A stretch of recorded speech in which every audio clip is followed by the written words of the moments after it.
Hola a todos, soy Humberto Saldarriaga, artista visual y comunicador.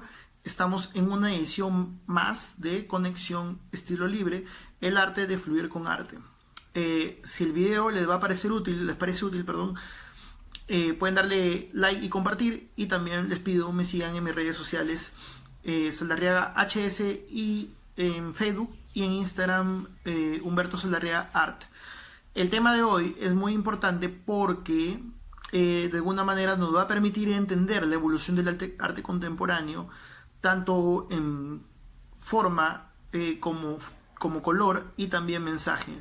Lo he hecho lo más resumido posible, es algo que me ha servido a mí también para al momento de poder entender el arte. El arte es, digamos, algo muy vasto en lo que es pues historia, ¿no? Tantos artistas, tantas corrientes, tantas movidas relacionadas con la cultura, la economía, ¿no? Digamos, y diversas ramas de la historia, porque el arte está encadenado con todo. Sin embargo, he simplificado esto, ¿no? He investigado también al respecto para poder pues, digerirlo, entenderlo. A mí me ha servido un montón y quiero compartírselo, ¿no? Es importante entonces fijar una línea de tiempo para poder entender esta, digamos, evolución del arte moderno contemporáneo, ¿no? Nos situamos más o menos a la altura de 1840, donde ya empiezan a hacerse los primeros óleos, digamos, de fábrica en chisguetes.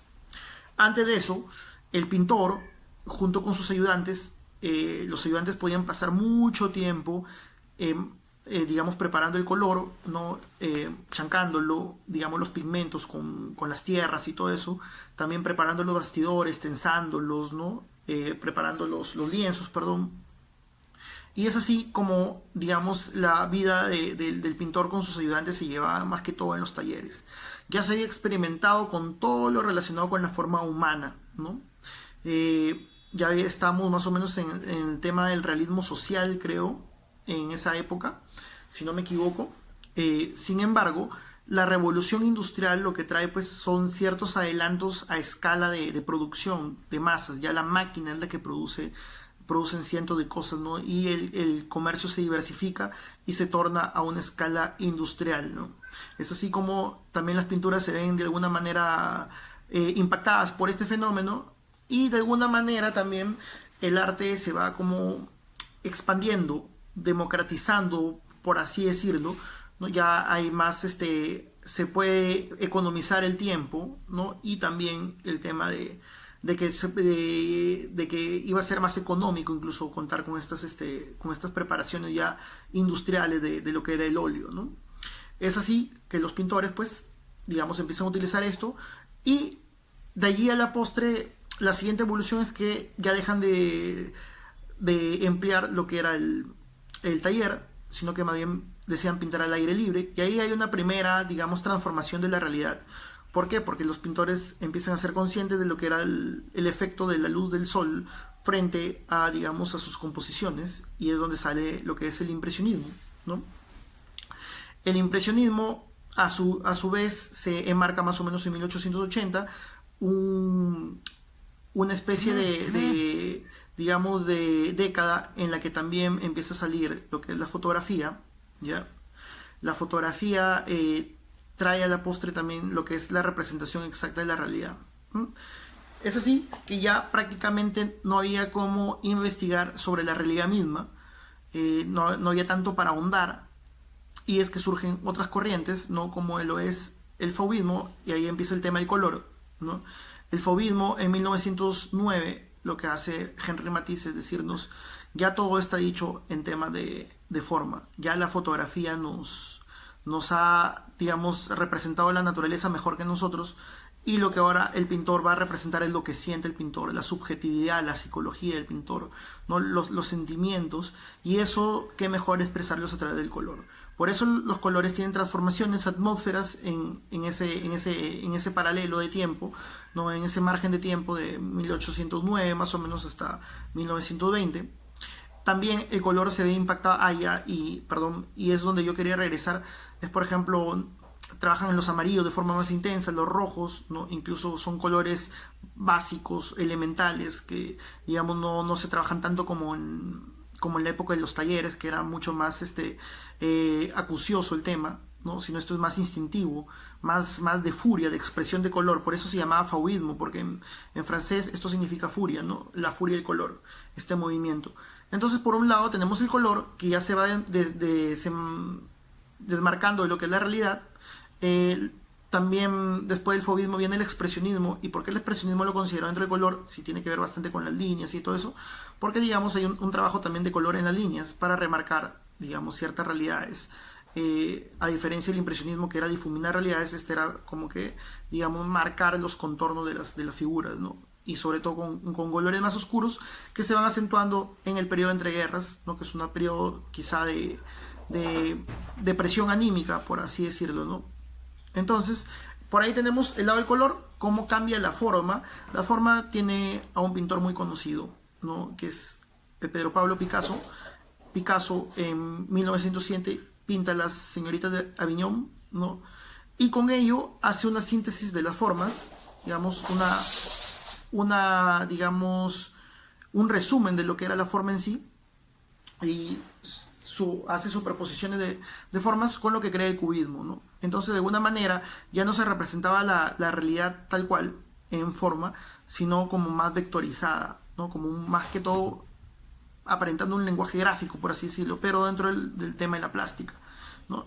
En paralelo casi está Vasily Kandinsky, ¿no? Que en base a sus teorías de forma y color dice que la realidad se puede interpretar de forma paralela con lo que vemos. Y es así como nace también lo abstracto.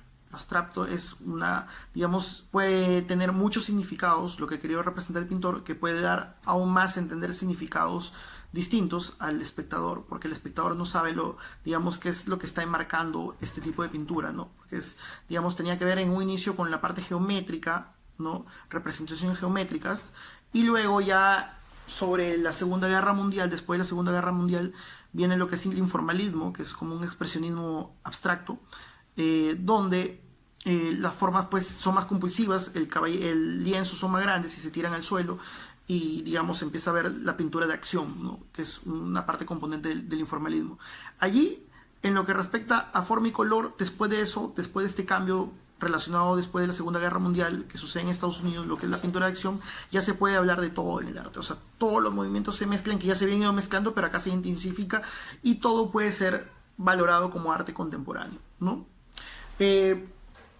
Otro tema muy importante es el tema del mensaje, ¿no? El mensaje en sí, consideremos que el siglo XX es un siglo de muchos cambios, ¿no? Empieza con la Primera Guerra Mundial, uno de los cambios fuertes, además de que ya había 2 décadas de evolución artística muy intensa, ¿no? Que la década del siglo XX, perdón, de la década de los 20 se conoce como la década de las luces, porque habían la gran lumbrera de las bellas artes vivas y produciendo y manifestándose, y interrelacionando artes, ¿no? Entonces era muy interesante esto. Se dan 2 guerras mundiales, recordemos, también se da una peste, la gripe española, que digamos mató a gran porcentaje de la población. En 1929 tenemos la gran crisis económica mundial. También hay grandes asesinatos, el holocausto nazi, ¿no? Las grandes migraciones, la formación de nuevos países. Entonces es un siglo con muchos cambios, ¿no?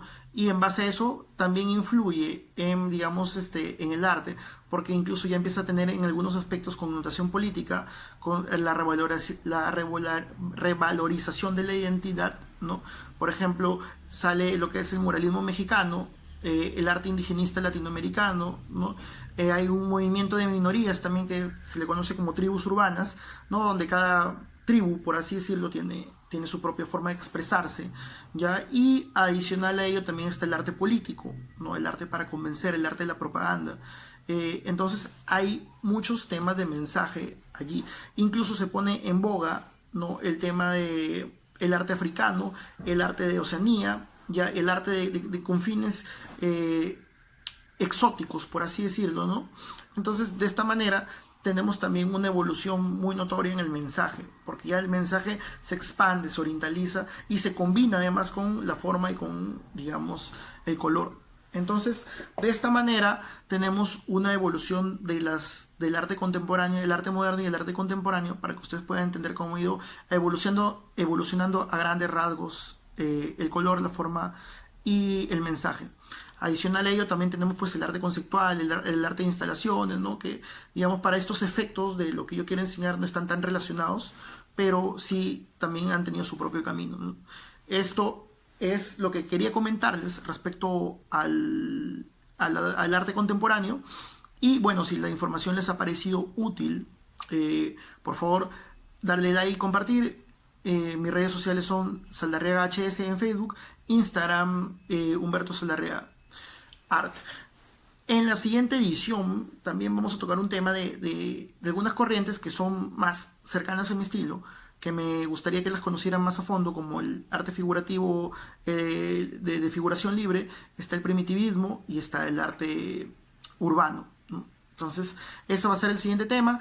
Me gustaría saber también con qué movimientos de los que les he mencionado les son más familiares, qué pintores universales les gusta, digamos, qué pintores siguen o qué pintores les llaman la atención, ¿no? Y sobre todo, si hay un porqué, mejor todavía, ¿no? Siempre es importante conocer sus opiniones. Bueno, eso ha sido todo en Conexión Estilo Libre, el arte de fluir con arte. Muchas gracias.